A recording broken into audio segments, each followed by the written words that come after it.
I, a 54-year-old mother-in-law, never thought that life would bring me into such a complicated and turbulent situation. My name is Sumiati, but in this small family I am only called mother by my son-in-law, Mamat, and my daughter, Yura.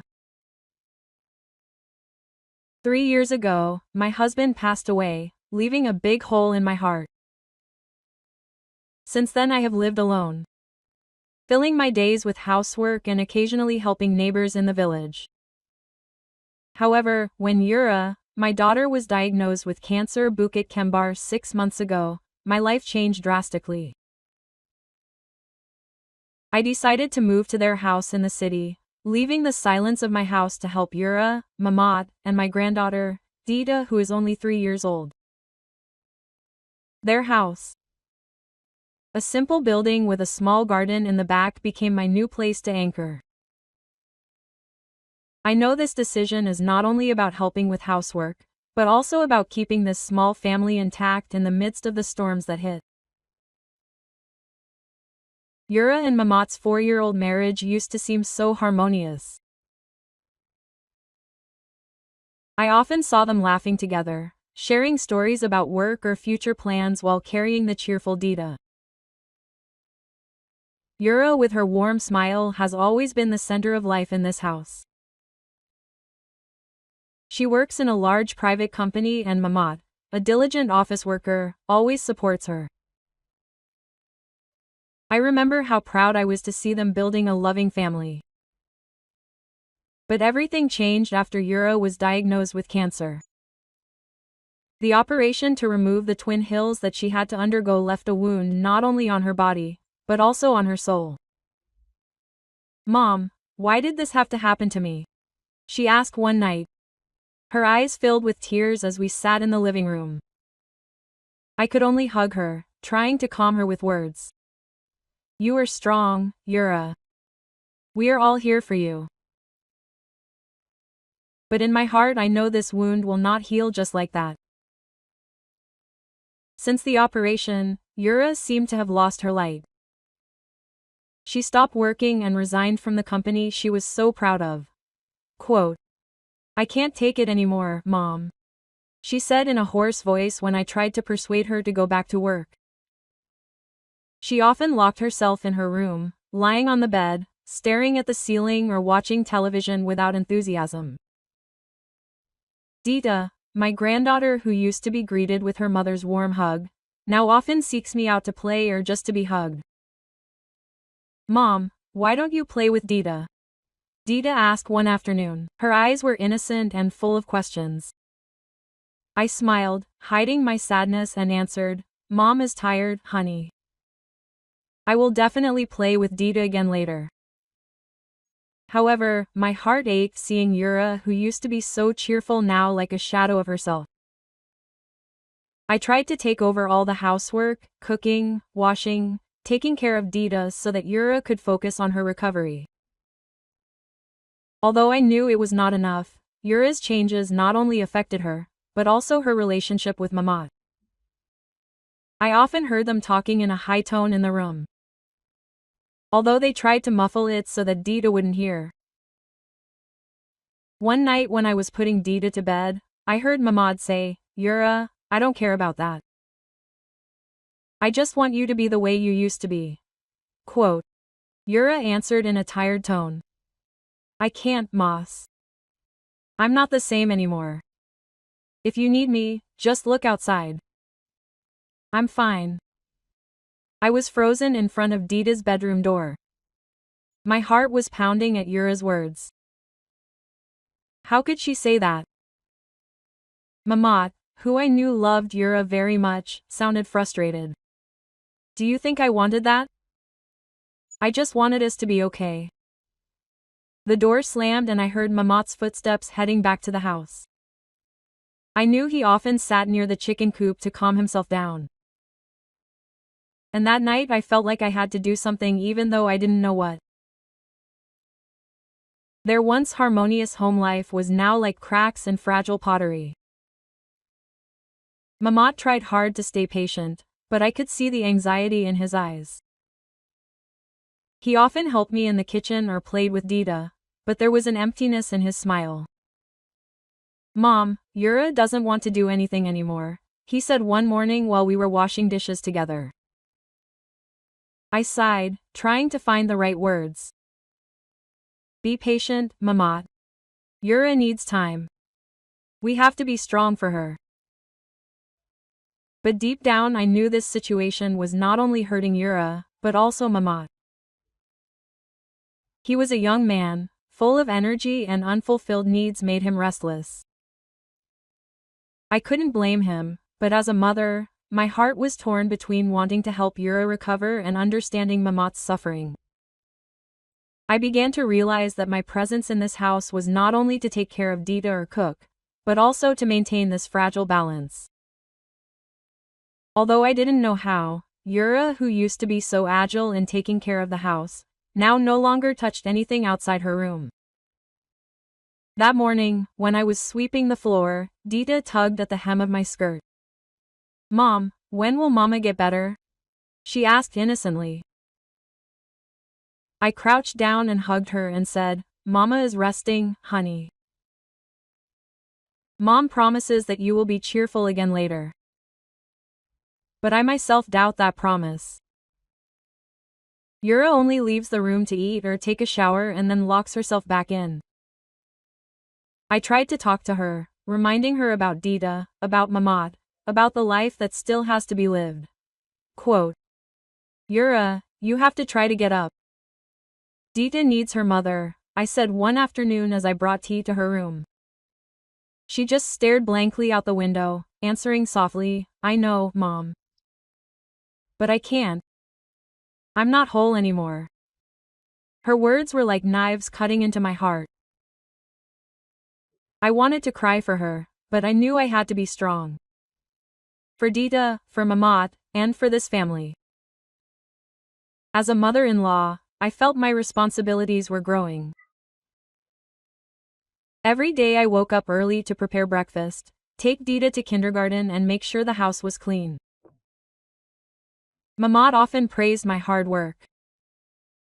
Mom is great, this house wouldn't work without you, he said one night while helping me fold clothes. I smiled, but there was a sense of guilt in my heart. I knew Yura felt defeated by my presence, but I couldn't leave them in a situation like this. Mamat, this is Mom's job. You are Mom's children, I answered, trying to cover up my anxiety. But behind all that, I began to feel an unspoken tension. Mamat with his tired gaze seemed to be carrying a burden he couldn't share. I wanted to help more, but I didn't know the limit. I was just a mother-in-law, not a wife.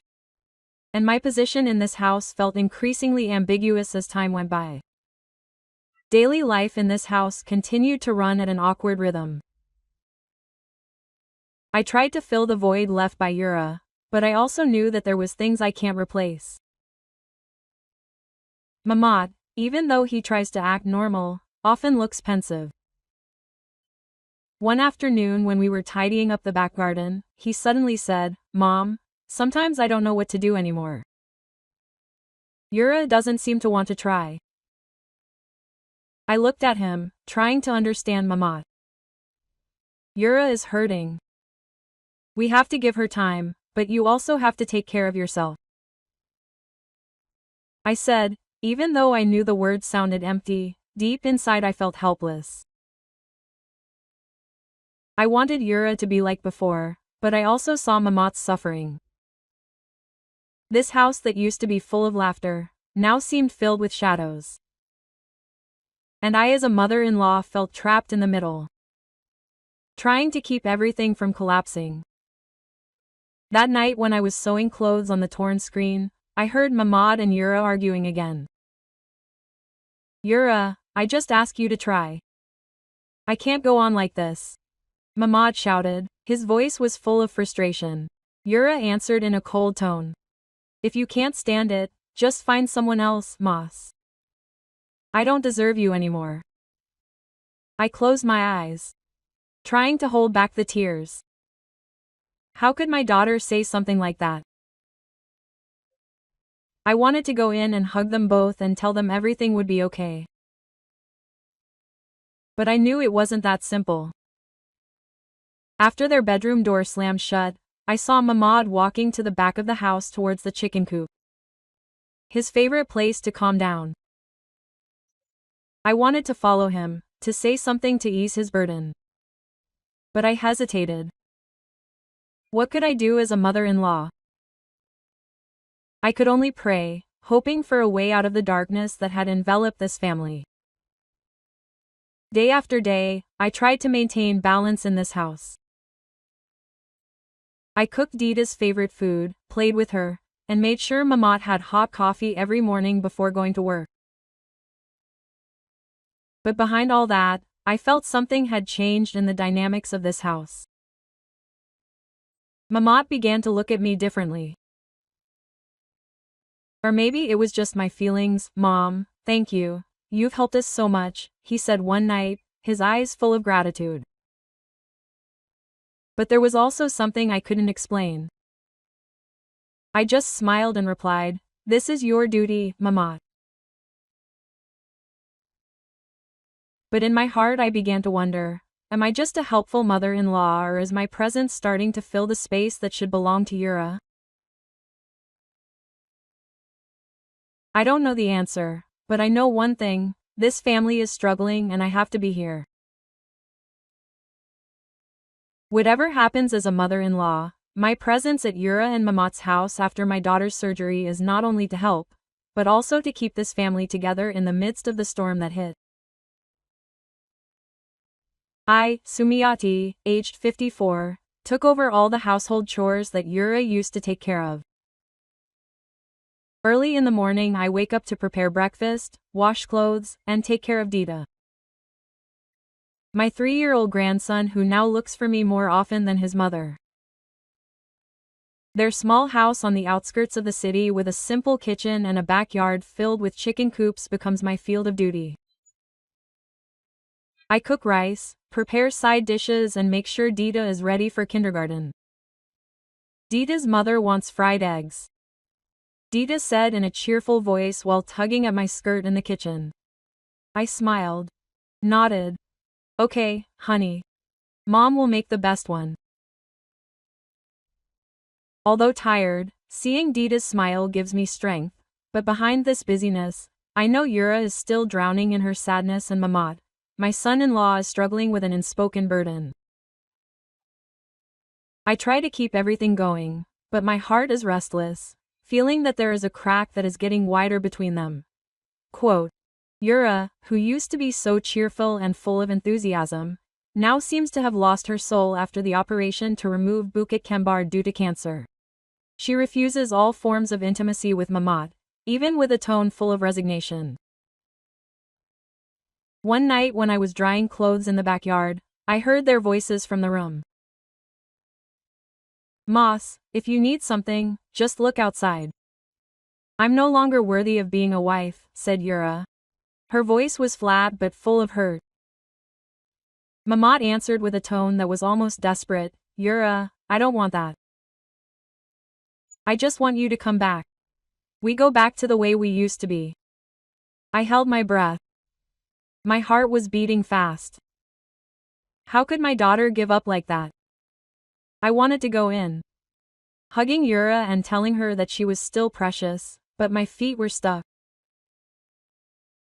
I knew Mamat was trying hard to stay loyal, but Yura's words were like a knife that cut his heart.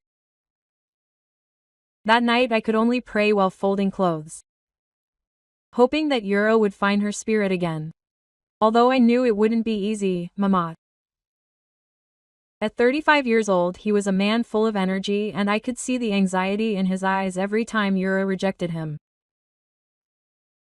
He never complained directly to me, but I knew he was struggling. One afternoon when we were cleaning the chicken coop behind the house, he suddenly said, Mom, sometimes I don't know what to do anymore. Yura seemed like she didn't care about anything. I stared at him, trying to find the right words. Mamat, Yura is deeply hurt. You have to be patient, but I know this is hard for you.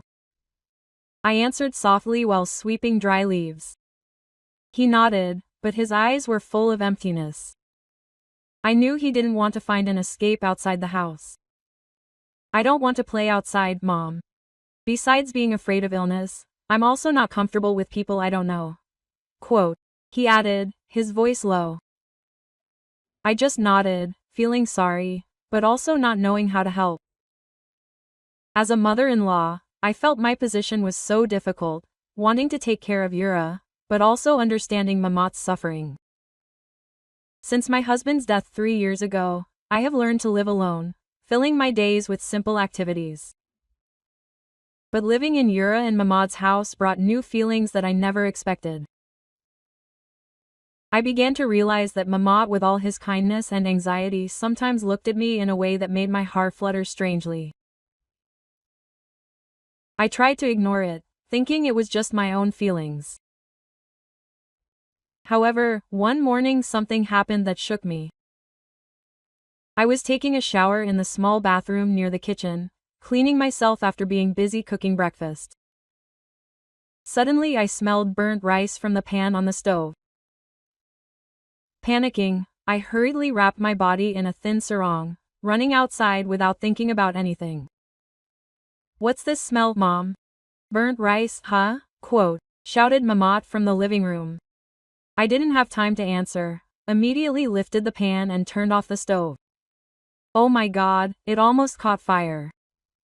I muttered while moving the rice to the magicom, hoping it could still be saved. As I bent down to check the stove, I felt a gaze on me. I looked up and saw Mamat standing in the kitchen doorway. His eyes widened, his face flushed. Only then did I realize the sarong I was wearing barely covered my body properly. Sorry, Mom. I didn't know you were taking a shower. He stammered, hurriedly turning his head away. I felt my face heat up and quickly pulled the cloth to cover myself. It's okay, Mamat. It's Mom's fault. I was in a hurry, I answered, trying to sound calm even though my heart was beating fast. I immediately went back to the bathroom, leaving Mamat still silent in the kitchen. Inside I stared at the mirror, trying to calm myself. Sumiati, you're old, don't think strange things. I whispered to myself, but there was something in Mama's gaze that made me uneasy. It was as if there was a small ember burning between us. Something I knew shouldn't be there. That day's incident in the kitchen kept ringing in my mind. I tried to focus on housework, sweeping the floor, preparing lunch for Dita. But my mind was wandering. I remember the early days of my marriage to my late husband when we also faced difficult times. Back when I was young and pregnant, I often refused intimacy because I felt uncomfortable, and my husband patiently found other ways to stay close. But this situation was different. I was not Mamad's wife. I was his mother-in-law. I tried to push away those unnatural thoughts. But every time I saw Mamad helping me around the house or playing with Dita, a strange feeling arose. Dita's mother said she wanted to have lunch with me in the park. Mamad said that afternoon while carrying Dita, who was laughing. I smiled. Okay, let's eat out.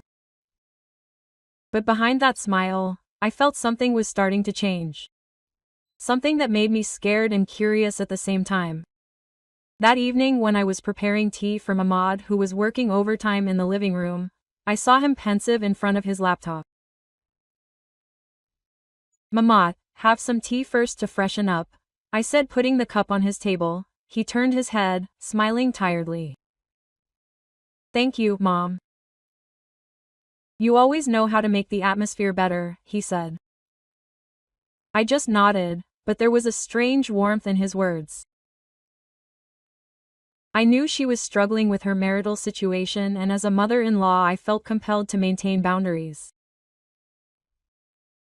But what happened in the kitchen this morning was like opening a door that should have remained closed. I went back to my room to try to sleep, but my mind was in disarray. Sumiati, you have to be strong.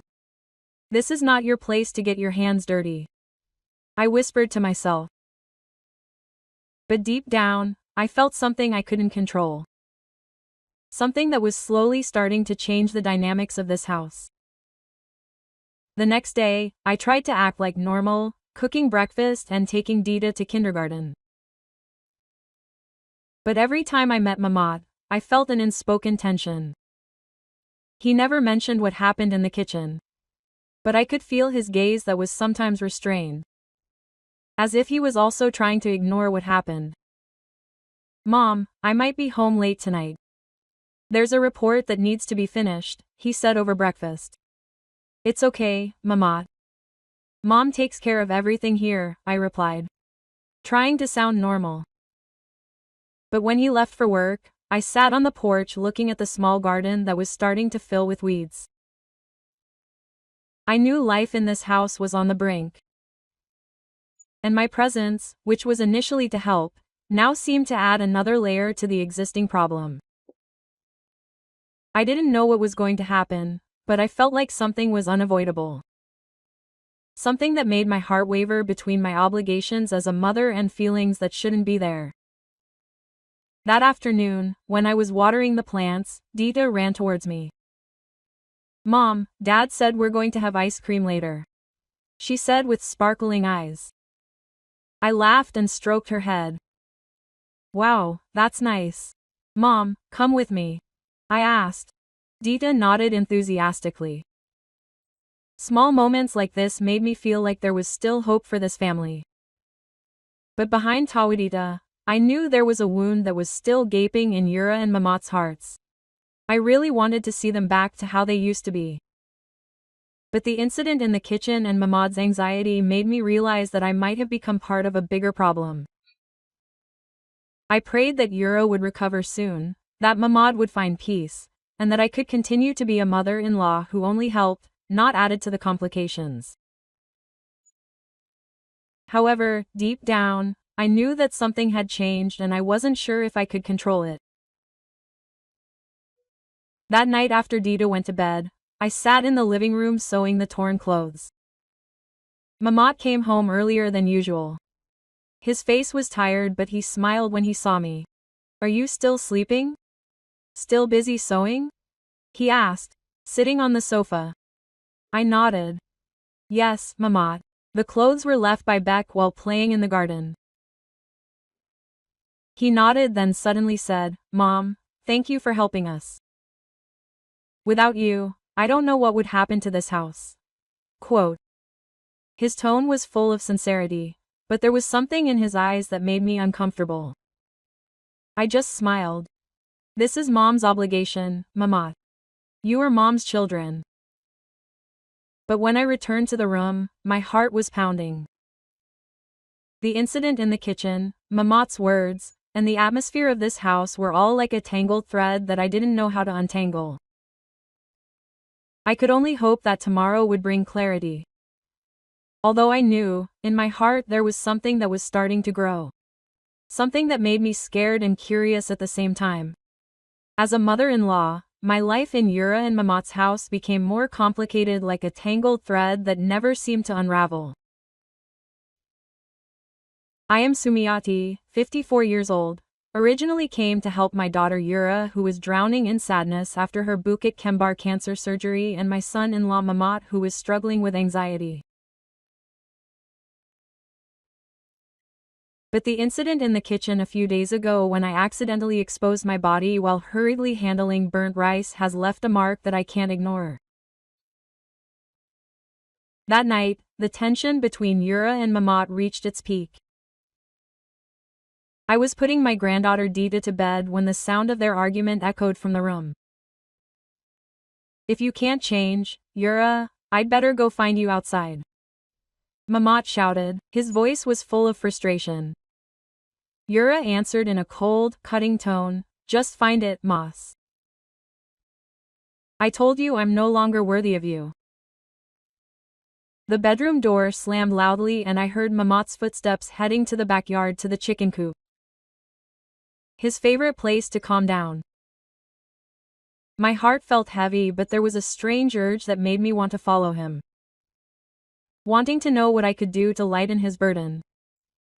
I walked slowly to the backyard.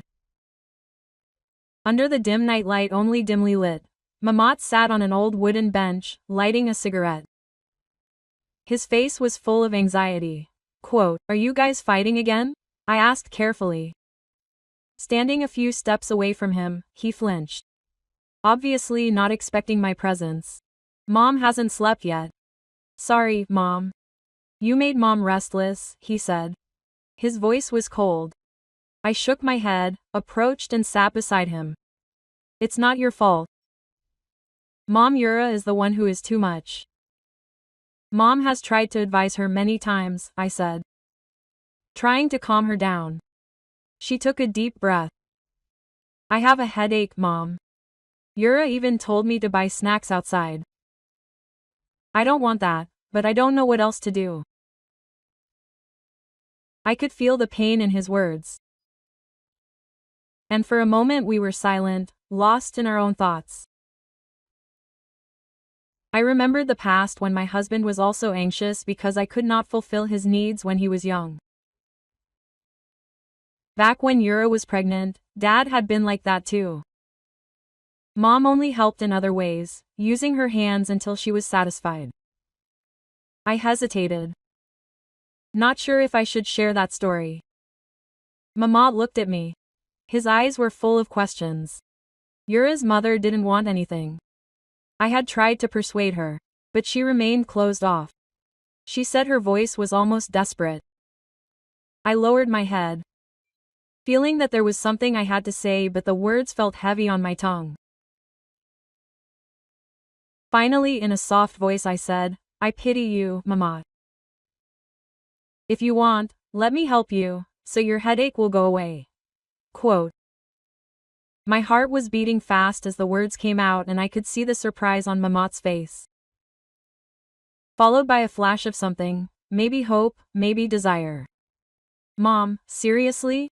What do you mean?" Quote. He asked. His voice was shaking.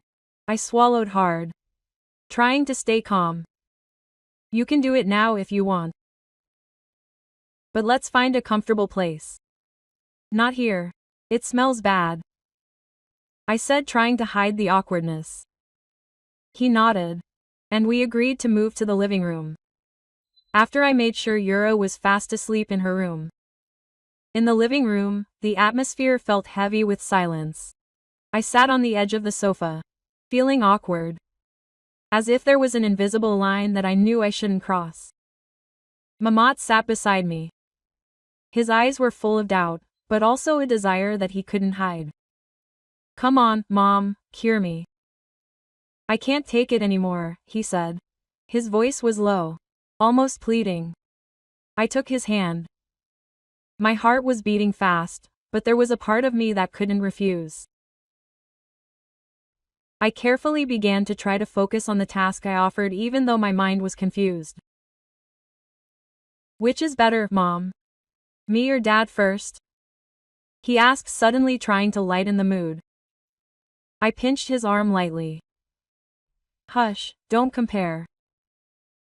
But honestly, you are more special." My brother felt my face heat up. He chuckled, but his hands started to move, trying to explore, and I stopped him gently. "Mom is old, Mamat. This isn't the same as before," I reminded him, but he just smiled.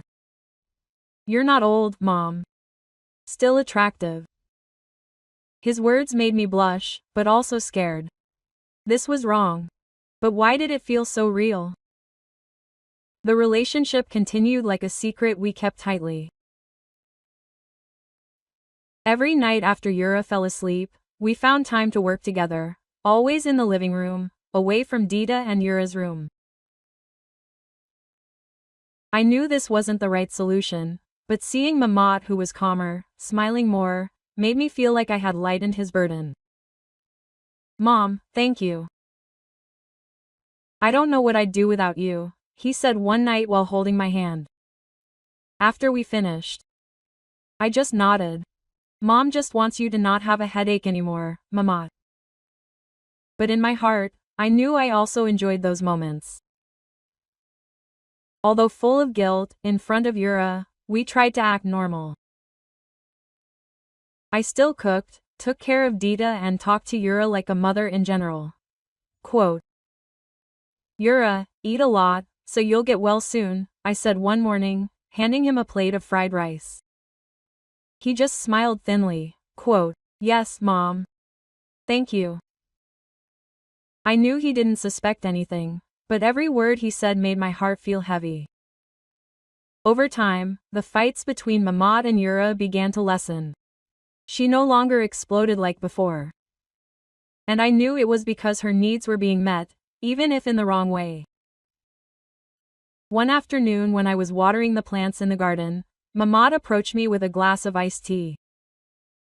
Mom, this is for you. It's really hot today, he said, smiling. I accepted the glass. Thank you, Mahmad. You're so kind. He shrugged. You're a good mother, Mom. This house is safe because of you. His words were simple, but there was a warmth that made me feel appreciated and guilty at the same time. Yura, although she still often locked herself away, began to show signs of improvement. Mom, maybe next week I'll go to the doctor again. Check on me, she said one day and I hugged her tightly. Good, Yura. Come with me, Mom. In my heart I hoped she would recover completely, but I was also afraid of what would happen to my work with Mahmad. If Yura went back to how she used to be, the days passed and my relationship with Mahmad became a kind of secret routine. We were always careful to make sure Yura and Dita didn't find out. One night when I was bringing coffee to Mahmad, who was working overtime, she pulled my hand. Mom, aren't you tired of helping me all the time? She asked in a soft voice. I smiled. If I can make you calm down, Mom is not tired, Mama. She stared at me for a long time and then said, Mom is amazing. I don't know what else to say. I just patted her shoulder. Finish your work first, we'll talk again later. But in my heart, I knew we weren't just talking. That night, as usual, we went back to work in the living room with the door locked tightly. I felt like I was living in two worlds. One as a caring mother-in-law. The other as someone who crossed a line that shouldn't be crossed. Even though this relationship was wrong, I couldn't deny that I also found happiness in it. Mahmad, with his attention and tenderness, made me feel alive again after years of loneliness since my husband died. Mom, honestly, this is so exciting. Don't you feel that way? He asked one night with a mischievous smile after we finished. I pinched his arm. Huss, don't say that. Mom is just helping you. But he laughed. Mom also enjoyed it, right? I didn't answer, just smiled a little because he was right. But behind all that, I still love Yura as my daughter. I want her to get better, want her to go back to being the wife she used to be. But I also know that what I did with Mama has changed everything. I tried hard so that Yura would not be suspicious, always greeted her warmly, cooked her favorite food, and talked to her about Dita or her future. Now this house feels calmer, but that calmness is like the surface of the water that hides a strong current underneath. Mahmad and Yura rarely fight, and I know that because Mama is no longer burdened by her unfulfilled needs. Mrs. Yura said earlier that she wanted to try taking a yoga class. She said it was for her health. Mahmad said one morning his face was full of hope. I smiled. Good job, Mahmad. That was a sign that he was trying. But deep down I wondered, if Yura really recovers, what will happen to us? I know what I did was wrong. But every time Mahmad looks at me with eyes full of gratitude, I feel like I've given something meaningful. Quote, Mom, without you, I might have given up, he said one night and I just nodded. Mom just wants you to be happy, Mama. But the words felt empty. Because I knew this happiness was built on a secret that could destroy us all.